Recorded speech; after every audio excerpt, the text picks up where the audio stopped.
Hello.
कमी करा सर्वांचा नमामि सद्गुरुं शांतं नमामि सद्गुरुं शांतं सच्चिदानंद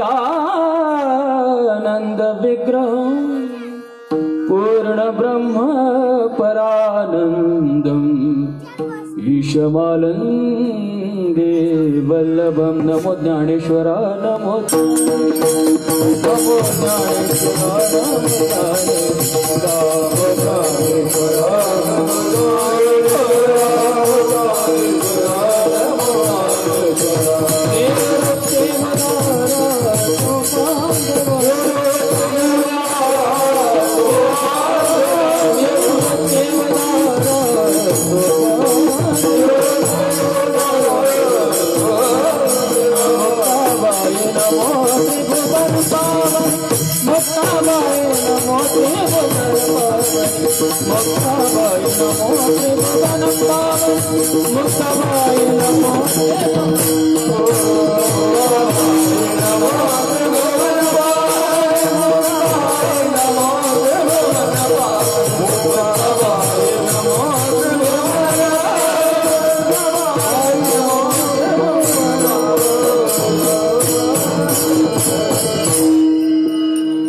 भावे गावे गीत शुद्ध करोनिया चेत तुझ भावा हे देव तरी हा सुलभ उपाव प्रस्तुत प्राप्त प्रसंगी प्राप्त वेळ घेतलेला अभंग जगद्गुरु जगद्वंदे श्रीमंत तुकाराम महाराजांचा अभंग आहे.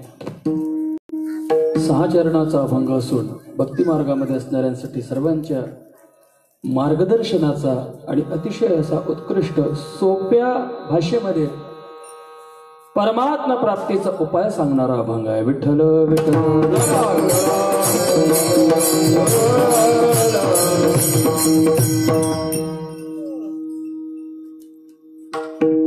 सर्वप्रथम परिहार माऊली ज्ञानेश्वर महाराजांच्या समाधी सोहळ्यानिमित्त होत असलेला हा कार्यक्रम दरवर्षी होतो. यावर्षी असंच वाटलं की कोरोनामुळे आपण जरा कमी बजेटमध्ये करायचं. वैभवचा आणि परशुराम दादाचा फोन आला. तुम्ही सरळ म्हटलं होतं, म्हटलं मंदिरात करू आपण कार्यक्रम. पण तो मंदिरातला कार्यक्रम बाहेर आला ना, दरवर्षी सारखाच होऊन राहिला. म्हणजे आजचा हरिपाठ इतका चांगला रंगला. विडेकरीत जस मस्त होते, विडेकरीत जबरदस्त, त्यातल्या त्यात मृदंगवादकी जबरदस्त. म्हणजे 9 महिने हातच नाही पडला मृदंगावर. किती वाजून किती नाही आताही तसंच वाटतं ना दोघांच्या पप्पाकडे फोन की किती वाजून किती नाही. 9 महिन्यानंतर तुमचे पडले असं हात, पण माझं पहिलं कीर्तन होईल 9 महिन्यानंतर. काल झालं आमचं धर्मेंद्र भाऊ होते आमच्यासोबत, पण ते शॉर्टकट पण असं थोडंसं मोठ्या प्रमाणातलं. म्हणजे मला आठवते परशुराम दादा लॉकडाऊनच्या पूर्वी शेवटचं कीर्तन मठावर झालं होतं माझं. मठावर तो शेवटचं, म्हणजे शेवट तिथे झाला, सुरुवात तिथेच होत आहे. विठ्ठल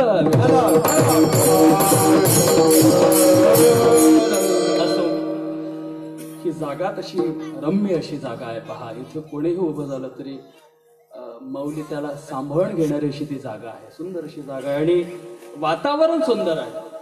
सगळे तरुण आहे. वारकरी संप्रदायातलं तपाचं तेज यांच्या चेहऱ्यावर आहे.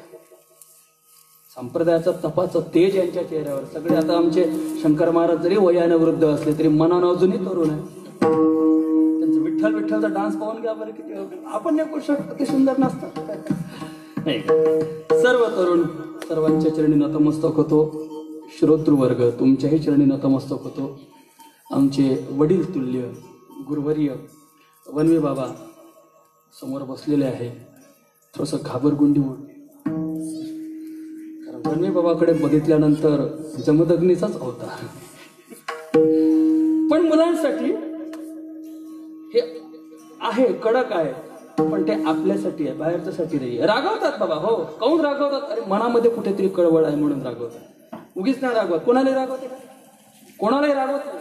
आमचे गुरुजी आमच्यावर खूप जास्त रागवायचे. ते सगळे गुरुबांधवच उभे आहेत आमचे संगीताचे गुरुजी. मी एकदा विचारलं, गुरुजी तुम्ही रागवता खूप, शिव्यास खूप देता का? गुरुजीने इतकं सुंदर उत्तर दिलं, अरे देतो ना मी, शिव्या देतो, रागवतो, पण रस्त्यावरच्या लोकांवर नाही देत, तुम्हालाच देतो. तुम्ही माझे आहात म्हणून मी तुमच्यावर रागवतो. त्यांचा अधिकार आहे आणि कळवळ आहे आणि त्या कळवळेपोटी ते आपल्याला मार्गदर्शन करतात. त्यांच्याही चरणी नतमस्तक होतं. पहा, मस्तक हे पाया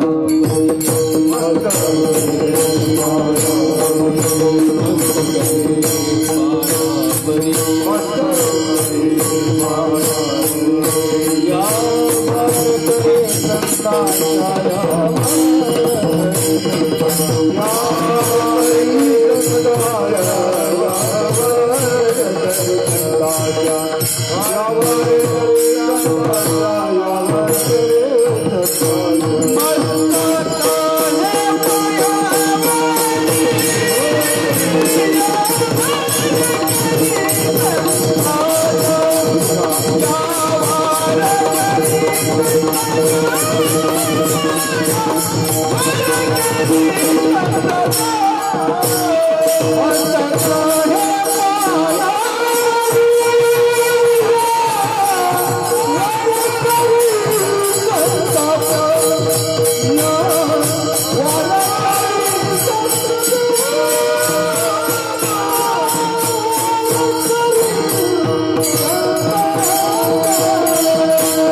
तुकाराम महाराजाचा आणि अभंगामध्ये तुकाराम महाराज सोप्यातले सोपे उपाय भगवत प्राप्तीचे अगदी सोप्यातले सोपे नॉर्मल जे आपण करू शकतो असे उपाय आपल्याकरिता सांगताय.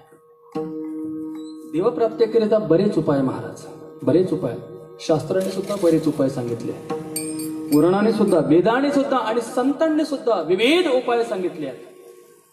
पण संसारिक माणसाकरिता ते उपाय तेवढे योग्यतेचे नाहीये. ऐका, संसारिक माणसा संसार करून देव प्राप्त जर करायचं असेल तर साधू संतांना शरण जावं, कारण साधू संतांनीच ते योग्य असे मार्गदर्शन सांगितलेलं आहे. तुकाराम महाराजांनी अभंगामध्ये मार्गदर्शन तर केलंय, पण आग्रहपूर्वक मार्गदर्शन नाही. आग्रह नाही, तुम्हाला देव पाहिजे असेल तर तुम्ही या मार्गाचा अवलंब करा, अन्यथा माझी जबरदस्ती नाही. साधू संतांनी तुकाराम महाराजांनी हात जोडूनही सांगितलं की बाबा रे परमार्थाला लागा, पण तरीही लोक लागले नाही. शिव्या दिल्या, किती सांगू तरी नायक ती बटकीचे पुढे शिंदळीचे रडती, शिव्या दिल्या तरी लोक ऐकत नाही. मग काही लोक जगद्गुरु तुकाराम महाराजांकडे गेले, सांगितलं महाराज आम्हाला सुद्धा परमात्म्याला प्राप्त करायचं, नवे नवे या आयुष्याचा शेवट परमात्मा प्राप्तीमध्येच आहे महाराज. आयुष्याच्या या साधने सच्चिदानंद पदवी घे, आम्हाला या आयुष्याचं सार्थक करायचं आहे. हा देह फार दुर्लभ आहे, मिळत नाही महाराज. नरदेह दुर्लभ जाणं आपल्याला माहिती आहे, नाही का? बऱ्याच प्रयत्नानंतर हा नरदेह आम्हाला मिळालेला आहे आणि या नरदेहाचं आम्हाला सार्थक करायचं आहे. आणि सार्थक त्याच मध्ये आहे ज्या वेळेला आम्ही त्या परमात्म्याला प्राप्त करू, हा परमात्मा अनुरूप होऊ, तेव्हाच आम्हाला या आयुष्याचं सार्थक झाल्यासारखं वाटेल. महाराज आम्हाला मार्गदर्शन करा. कारण महाराज म्हणाले मी योग्य मार्गदर्शन केलंय पण तुम्ही ऐकत नाही. मग तुम्हाला ऐकायचं आहे ना, तुम्हाला देव पाहिजे ना, तुझं व्हावा आहे देव, तुला पाहिजे का? म्हणजे आग्रह नाही, तुला पाहिजे असेल तर हा उपाय कर. तुझं व्हावा आहे देव, तुला जर देव पाहिजे असेल तरी हा सुलभ उपाय पाव. मग भरपूर असे सुलभ उपाय सांगितलेले आहे. थोडं भजन करा. विठ्ठल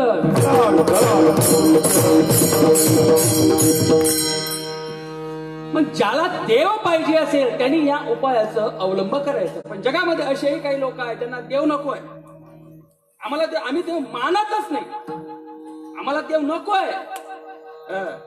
त्या देवाला आम्ही रिटायर करायला निघालोय, तो देव आम्हाला नकोच आहे, नाही का? साधू संत तुकाराम महाराज देव विकायला नाही गेले हो, नाही का? देव घ्या कोणी, देव घ्या कोणी, देव घ्या कोणी, देव घ्या कोणी, देव घ्या कोणी, देव घ्या कोणी, आयता आला आयता आला भारत कोणी, देव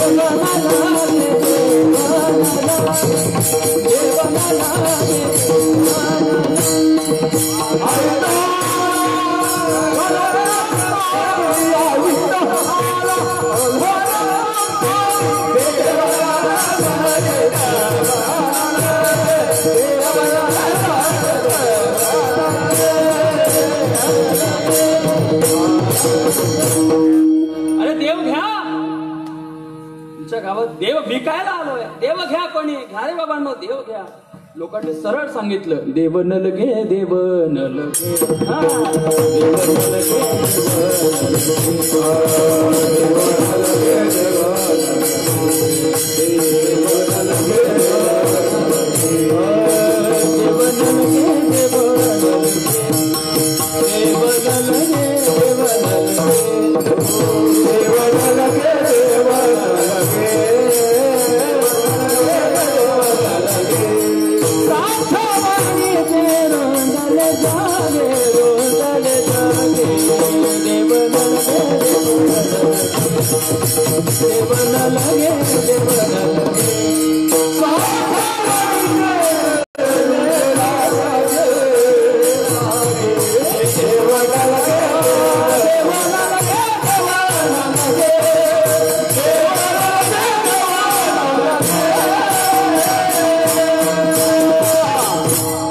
लॉकडाऊन नंतरच्या चाली होईया लोक म्हणायला लागले आम्हाला देव नकोच आहे, देव न लगे. अरे पण तुम्हाला देव का नको? लोक म्हणायला लागले देव घ्यायला हरकत नाही, ठेवाव कुठं? फार मोठा प्रश्न आहे. आमच्याकडे कुत्रा ठेवायला जागा आहे, देव ठेवायला नाही. अजून आपण खेड्यातली माणसं, मी नेहमी सांगतो कीर्तनामध्ये आणि मला अभिमानाने सांगावं असं वाटतो, अभिमानाने सांगतो. पहा की भारतीय परंपरा आणि भारतीय कल्चर, ज्याला संस्कृती आपण असं म्हणतो, भारतीय संस्कृती ही जर पाहायची असेल तर खेड्याकडे चला, ग्रामीण भागामध्ये. शहरामध्ये अजूनही भारतीय संस्कृती पाहायला मिळत नाही. जरा पाश्चात्य संस्कृतीचं अनुकरण शहरामध्ये होते, पण खेड्यामध्ये अजूनही आपण पहा, छान सकाळी उठल्यानंतर सडा संमार्जन, त्यावर छान रांगोळी, तुळशीजवळ दिवा असतोच आपल्याकडे, नाही का? आपण कितीही 2 खोल्याचं जरी घर बांधू तरी आपण देव्हारा बांधल्याशिवाय राहत नाही. खेड्यातले लोक, आपल्याकडे देव्हारा, ज्या ठिकाणी आपण देव ठेवतो तो देव्हारा असतोच. शहरामध्ये फ्लॅट सिस्टीम, हे धर्मेंद्र भाऊ, फ्लॅट सिस्टीम, 2 BHK, ठेवाव कुठं देव? ठेवाव कुठं देव? बरं, ते बांधताना बिल्डर्स लोक आता नवीन ठिकाणी सुरू आहे, देवघरा बांधतात छोटासा, एक छोटस. पण पहिले फक्त 2 BHK मध्ये 2 रूमा, हॉल आणि किचन, त्याच्यामध्ये मग देव ठेवायचे कुठं? मग लोकांना शक्कल लढवली, आपापल्या अकला लावल्या तिथं. काही ठिकाणी कुठं कुठे देव ठेवले सांगतो, ऐका थोडं. देव कुठे ठेवले? जितू महाराज, तुम्ही नागपुराला तेवढं नाही आले, या आमच्या नागपूरला, मग सांगतो देव कुठं कुठं ठेवले. काही लोकांनी देव ठेवले महाराज गॅस वाटत सांगायलाही थोडं हास्य येते महाराज. गॅस ओट्टा, तिथं भांडे, आणि मग तो शेजारी तो छोटासा ओट्टा असतो तिथं देव. काही लोकांना त्याच्या खाली देव ठेवले. आता मॉड्युलर किचन आले नाही रामू महाराज, मॉड्युलर किचन, त्याच्यामध्ये ओट्टे असतात आणि आतमध्ये सिलेंडर ठेवायला जागा, त्या सिलेंडरच्या शेजारी देव ठेवतात. म्हणजे सिलेंडरचा स्फोट झाला तर पहिले देवच गडव, पहिले देव गेल्याशिवाय राहत नाही. ते ठीक आहे. काही लोकांना त्या आड्याच्या खाली, बरं एका ठिकाणी तुम्ही असं बघितलं, ते भांडे ठेवतात, त्याला काय म्हणतात तुमच्याकडे? अरे बरं आहे बा तुम्ही इंग्लिश लोक, आम्ही त्याला भांडे आळणी म्हणतो. मी रॅक म्हणा, आम्ही फळी नाही, एकच फळी झाली. ते त्याच्यामध्ये ताटही ठेवते, वाट्याही ठेवते, गिलासे पुंचू ठेवते, त्याला रॅक म्हणतात. बरोबर आहे की नाही? हा, त्या रॅक मध्ये वाट्या ठेवायच्या जागा, ताटं ठेवायच्या जागा, चमचा लटकवण्याच्या जागा, कप लटकवण्याच्या जागा असतात. त्याच्यामध्ये वाट्या ठेवण्याची जी छोटीशी फळी असते त्याच्यामध्ये देव. लोकांना सर्व ठेवायला जागा आहे, देवच ठेवायला जागा नाही. म्हणून तुकाराम महाराज म्हणाले, अरे देव घ्या महाराज, आम्हाला देव ठेवायला जागा नाही. पण काही लोकांना मी सांगतो, तुम्हाला देव जरी नको असेल, मान्य आहे, तुम्हाला सुख पाहिजे ना तुम्हाला? म्हणजे महाराज सुख तर आम्हाला पाहिजे, सुखाशिवाय तर आमचा संसारच होऊ शकत नाही, आमचा प्रपंचही होऊ शकत नाही आणि परमार्थही होऊ शकत नाही, आमचं जीवनच होऊ शकत नाही. आम्हाला जीवन पाहिजे, दुःखमय नको, सुखमय जीवन हवंय. सुख पाहिजे ना? हो. मग सुखाचे 2 प्रकार, ऐका. शास्त्रामध्ये सुखाचे 2 प्रकार सांगितले, एक क्षय सुख आणि दुसरं अक्षय सुख. क्षय सुख त्याला म्हणावं जे एकदा प्राप्त झाल्यानंतर कधी ना कधी त्या सुखाचा क्षय होतो. क्षय म्हणजे नाश, क्षय होतो, त्याला क्षय सुख म्हणावं. आणि दुसरं अक्षय सुख, म्हणजे नाही आणि क्षय म्हणजे नाश. ज्या सुखाला नाश नाही ते अक्षय सुख. विठ्ठल.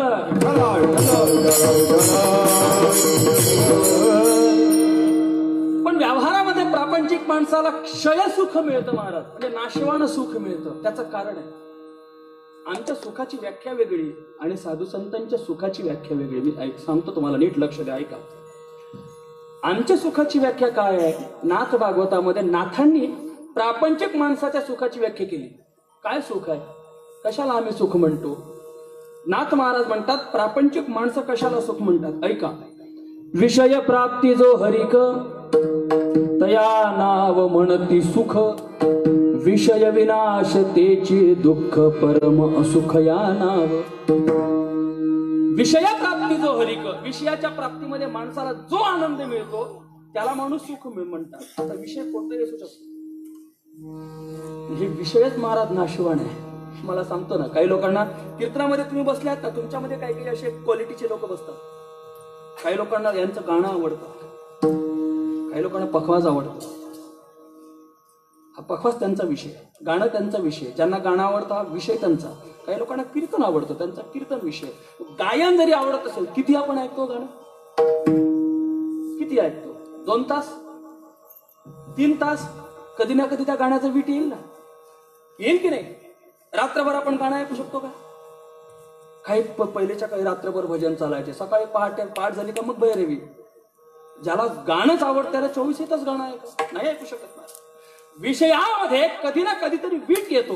एखाद्या माणसाला गोड आवडतो, गोड आवडल्यानंतर गोड किती खाईल तो? काय जी तुम्हाला, तुम्ही किती गोड खा? एवढा एवढा गुलाबजामुन नाही रातभरची. विठ्ठला विठ्ठला. आणि गोड आवडतं म्हणून पोटभर माणसाने गोड खाल्ला, पोटाचे वर झालं की मग माणूस गोड खाऊ शकत नाही. विषय त्याचा आहे, गोड खाणे हा त्याचा विषय जरी असेल तरी एका विशिष्ट मर्यादेपर्यंतच आपण तो विषय भोगू शकतो. मग एकदा मन तृप्त झालं रे झालं की तोच विषय माणसाला नकोसा होतो, तोच विषय माणसाला नकोसा होतो. पण विषयापासून मिळणारं सुख हे खरं सुख नाही. ऐका, मग खरं सुख कशामध्ये आहे तुम्हाला सांगू, ऐका. इथे जेवढे लोक बसले ना, प्रत्येकाचा विषय, सुखाचा विषय वेगळा आहे. प्रत्येकाचा सुखाचा विषय. कोणाला जीवनात सुख मिळत असेल, कोणाला गाण्यात सुख मिळत असेल, कोणाला नोकरी करण्यात सुख मिळत असेल, तर कोणाला फक्त लॉकडाऊन मध्ये लोळण्यात सुख मिळत असेल. म्हणजे प्रत्येकाचा सुखाचा विषय वेगळा आहे. पण साधू संतांचा सुखाचा विषय एक आहे. हे सांगण्याकरिता मी तुम्हाला एक दृष्टांत देतो. त्या परमार्थ शतकोटी नावाच्या ग्रंथामध्ये फार सुंदर एक कथा आलेली आहे. ऐका. छोटस गाव होतं बरं का, बड महाराज. छोटस गाव, आणि त्या छोट्याशा गावामध्ये शाळा, आणि शाळेमध्ये जिल्हा परिषदची शाळा. 2च पोरं 3च पोरं, नाही का? अशी शाळा नाही, ते जुनी शाळा होती. प्रत्येक वर्गात 10-10, 15-15, 20-20 पोरं. आणि त्या शाळेची तपासणी करण्याकरिता तालुक्यातला गट शिक्षणाधिकारी आला. बरं, त्यांनी व्हिजिट दिली ती एकदम न सांगून आली. पहिले सांगायचं असतं आम्ही येणार आहे म्हणून, पण त्यांनी न सांगता आले. आल्याबरोबर एका वर्गात घुसले. आणि त्या वर्गाची कंडिशन अशी होती, ऐका, त्या वर्गाची कंडिशन अशी होती, मास्तर टेबलावर पाय पसरून झोपला होता. खेड्यातली शाळा बरं का. मास्तर, शिक्षक टेबलावर पाय पसरून झोपला होता. मास्तरच झोपला, पोरं काय त्याच्याकडे शांतपणे पाहत राहील? हा घोरून राहिला, हा कोण्या रागात घोरून राहिला, कोण्या स्वरात घोरतो? काळी 1 मध्ये, काळी 2 मध्ये, पांढरी 2 मध्ये. काय मुलं, आता मास्तरच झोपला, मुलं गोंधळ करताय, कोणी मारत आहे, कोणी बाहेर जात आहे, कोणी दप्तर भेटताय, कोणी काही, कोणी काही, कोणी काही. जसे वर्गात ते शिक्षक, शिक्षणाधिकारी पोहोचले, आणि जसे पोहोचले, काही पोरं हुशार होते, ते म्हणे गुड मॉर्निंग सर. काही पोरं त्याच्यापेक्षा हुशार होते, त्याने सांगितलं 12 वाजले, गुड आफ्टरनून म्हणा. तर काही एवढे बैताड होते, ते मास्तर झोपला, गुड नाईट म्हणा.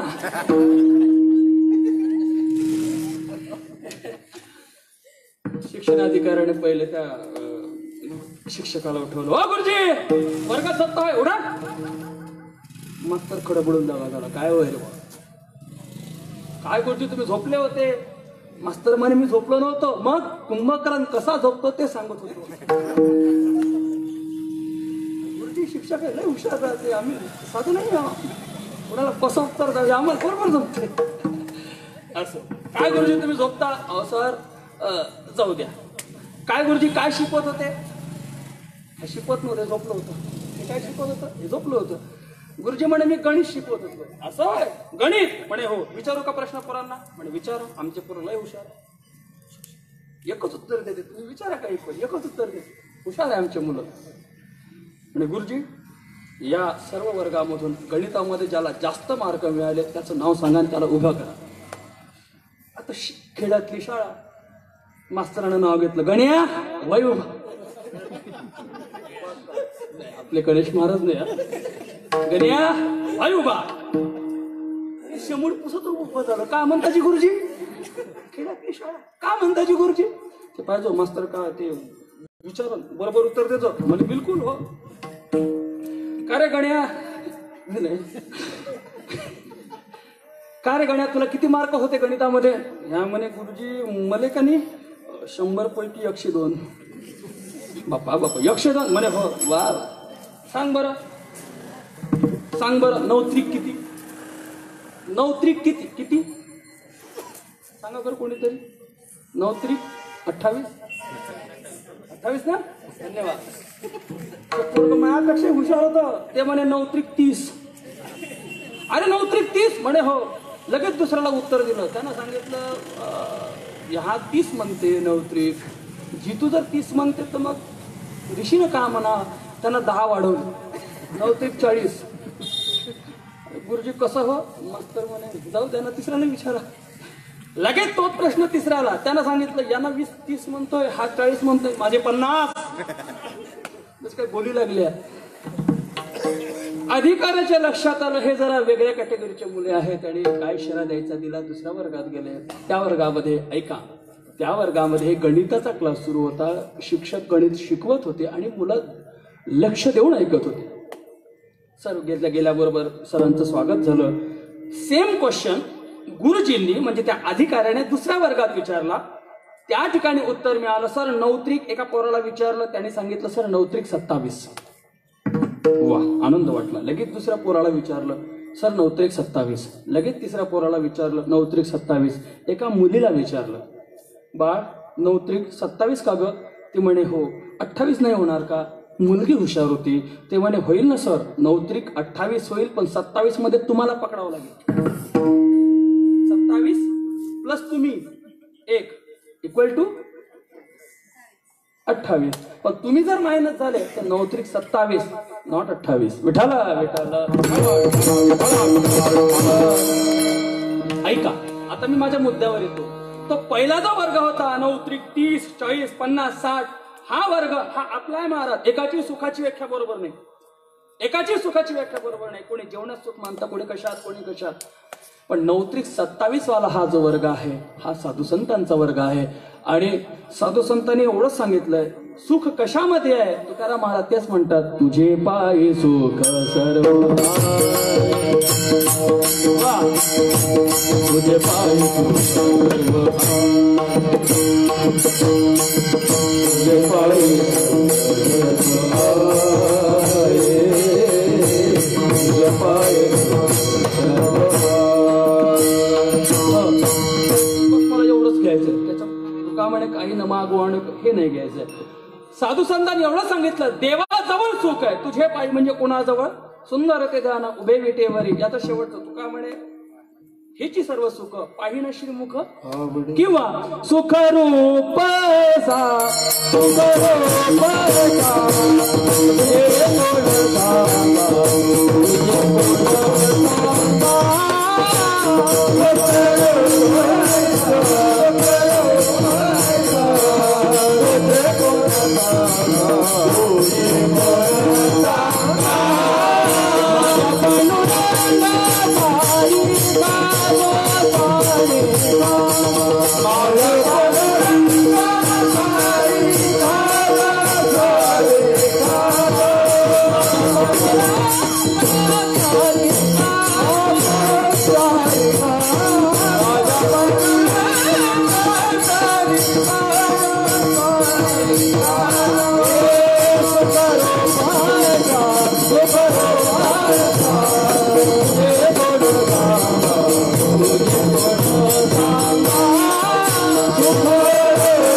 सामर्थ्य दोघांजवळ आहे महाराज, एक देव आणि दुसरे साधू संत. मग तुम्हाला जर खरं सुख पाहिजे असेल तर तुम्ही एक काम करा. काय करा? आपुला तो एक देव करुणे घ्यावा, तेने विण जीवा सुख नव्हे. मग तुम्ही त्या देवाला आपलंसं करा. महाराज, आम्ही त्या देवाला आपलंसं करायला तयार आहोत, पण त्या देवाला आपलंसं करावं कसं? अभंगाचं पहिलं चरण. गावे गावे गीत, गावे गावे गीत, गावे गावे गीत, गावे गावे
तुम्हाला देव जर प्राप्त करायचा असेल तर साधा उपाय, भावे गावे गीत, शुद्ध करोनिया चित्त, भावाने देवाचं गीत गा.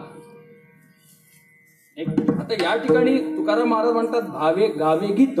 ठीक आहे, महाराज गीत गायला सांगतात, पण नेमकं गीत काय गावं, कोणते गीत गावे? बरेच गीत आहे महाराज. भरताच्या नाट्यशास्त्र या ग्रंथामध्ये 36 प्रकारची गीत सांगितलंय. पंच विशारद आहे ते 36 प्रकारचे गीत. सांगा बरं विशाल महाराज. बरेच गीत आहे, मला नाही येत, मी म्हणून तुम्हाला विचार. मला कुठे येते 36 प्रकारचे?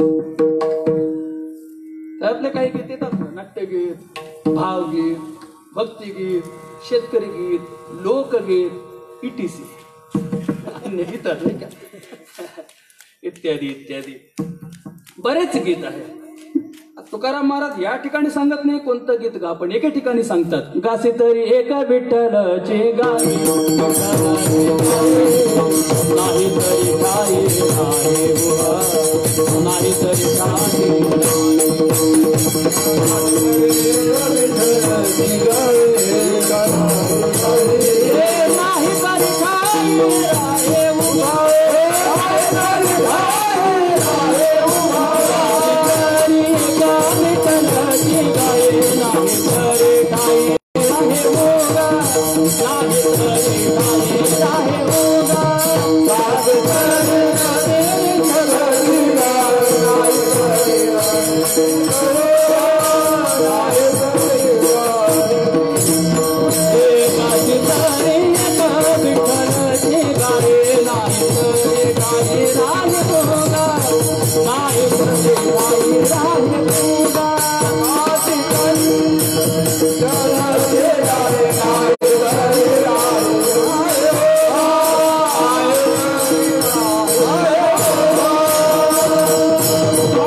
कायच आहे ना. मग एक विठ्ठलाशिवाय दुसरं काहीच गाऊ नका. गा ना, तुम्हाला काय गायचं आहे गा. पण महाराज देवाचे गाणं आपण गातच नाही, भलते गायल्याशिवाय राहत नाही. वैष्णव सुंदर गाते पहा, त्याचे भजन मी फेसबुकवर ऐकत राहतो, मला आनंद होतो. इतका सुंदर गळा दिलाय ना देवाने. नक्कीच एक माझा एक मत असा आहे, माझा भाव आहे. मी थोडंफार संगीत शिकलो, खूप नाही पण थोडंफार गाता येतं, खूप जास्त नाही पण थोडंफार देवाच्या सेवेसाठी. माझा एक भाव असा आहे, भगवंताने म्हणा किंवा शारदे मातेने जर आपल्याला कला दिली असेल तर कोणत्या तरी एका विचारासाठी म्हणा किंवा कोणत्या तरी एक कारणाने ती आपल्याला कला दिलेली आहे. गाणं म्हणा, वाजवणं म्हणा, संगीताच्या माध्यमातून मोक्षापर्यंत सुद्धा जाता येतं आणि संगीताच्या माध्यमातून मीराबाई कृष्णाला सुद्धा आपलंसं करतात, संगीताच्या गाण्याच्या माध्यमातून. मग भगवंताने इतका सुंदर जर गळा दिला असेल तर त्या देवाचं गीत गायला काय हरकत आहे? अरे त्या देवाने स्वतःची सेवा करून घेण्याकरिता आपल्याला ती कला दिलेली आहे असं समजायला काय हरकत आहे? बरोबर आहे. मग दिलाय ना सुंदर गळा, मग त्या देवाचं गीत गा. पण काही काही काही हा शब्द फार मजेदार शब्द आहे. काही हा शब्द फार मजेदार आहे, त्याच्यामध्ये कोणाला दोष जातोय आणि जातही नाही. काही लोक असे आहेत ते गात नाही, भरत असेल तर गायल्याशिवाय राहत नाही. गा महाराज, गासी तरी एक विठ्ठलची गाई, नाही तरी ठाये राहे उगा. गावागावात भजन मंडळ आहे, तुमच्या गावात असेल परसराम दादा आहे ना, विशेषतः बायाचं मंडळ तर असं आहे ना. सुंदर गाते बिचारा बाया, काही लागत नाही, छान गाता, आनंद आहे, काही नाही. एक टाळ असला टिली मिली सुरू आहे, ये गा विठ्ठला ये गा विठ्ठला सुरू. आणि प्रेमाने भजन करतात, आनंद वाटतो. माणसं तरी प्रेमाने भजन करायला सांगता येत नाही महाराज. विण्यासाठी लय भांडणं झालेत. धर्मेंद्र बोला माहिती आहे, त्यानंच का विणा घ्या, आम्हाला नाही येत का, घे ना बा तू घे विणा. त्यानंच काही काही ठिकाणी धर्मेंद्र बोला माहिती आहे नागपूरला, त्या तो असे दारवून पाहते, उमेश भाऊच्या हाती विणा आहे का, आम्ही नाही जात भजन चाललो ग. धर्मेंद्र बोल माहिती आहे, झालंय आमच्या नागपूरला. दुरूनच पाहते, उमेश भाऊच्या हातात विणा आहे का, आम्ही नाही जात. मग भजनात नको याबा, तोच कोण भजन करते, त्यालाच येते का, आम्हाला नाही येत का, तू ये तू कर, नाही का. भजन ते ओंगळवा आणि नरका जाणे चुकी. पण बाया बिचारा भजन करतात, आनंद आहे. पण माझी एक रिक्वेस्ट अशी आहे, गा पण देवाचेच गाणं गा, भलते गाऊ नका. आता बाया भजन करत असताना का गाईल त्याचा काहीच नियम नाही. हो, मी नेहमी सांगतो, एका ठिकाणी मी पाहायलाही पाहते, असे गाते. एका ठिकाणी गजानन महाराजांची पालखी निघाली, त्याच्यात त्या बाया बसल्या आणि त्याचं सुरू.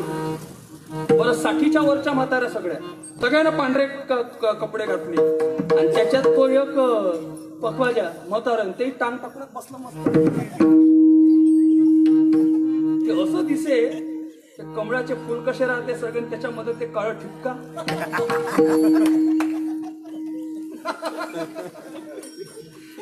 कमळाच्या प्रमाणे सगळे नाही का, ते भगवंतानी बसवले कमळाच्या पाकळ्याप्रमाणे सगळ्या बाया, त्याच्यात ते बसलं, डुबुक डुबुक पकवाजा आला आणि त्याचं सुरू.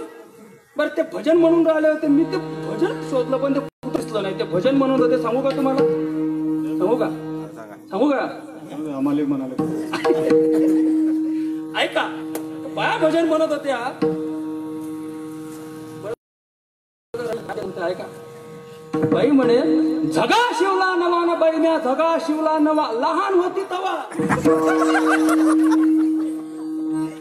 बैम्या झगा शिवला नवा, असं हे जगवट्या बायाच्या भजनात. विठाला विठाला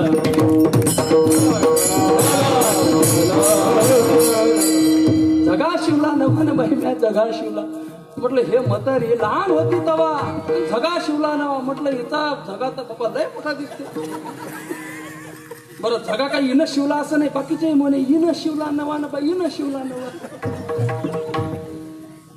बरं, समोर म्हणे ती म्हातारी, झग्याची निघाली सरी. आता सरी म्हणजे काय हे काय माहित नाही. झग्याची निघाली सरी आणि त्यावर लिवली ज्ञानेश्वरी. बापरे, ज्ञानेश्वर महाराजाला पेन कागद नाही भेटलं, विचार झग्यावर लिहिलं. बरं, शब्द काय आहे, त्यावर लिहिली ज्ञानेश्वरी, त्यावर लिवली ज्ञानेश्वरी. ज्ञानेश्वरीची चुलत बहीण तर नाही आहे. मला सांगतो, एक विनोद म्हणून झाला पहा, क्षमा करा. नामदेव महाराजांचं प्रमाण देतो, ज्याला गाता येतं त्याने गावं. पण असे भजने म्हटल्यापेक्षा रामकृष्ण हरी म्हणा, विठ्ठल विठ्ठल म्हणा, नाहीच येत ना हरिपाठ म्हणा भजनामध्ये चालेल. पण नामदेवरांचं प्रमाण आहे, हो, गाता येईल ते गाता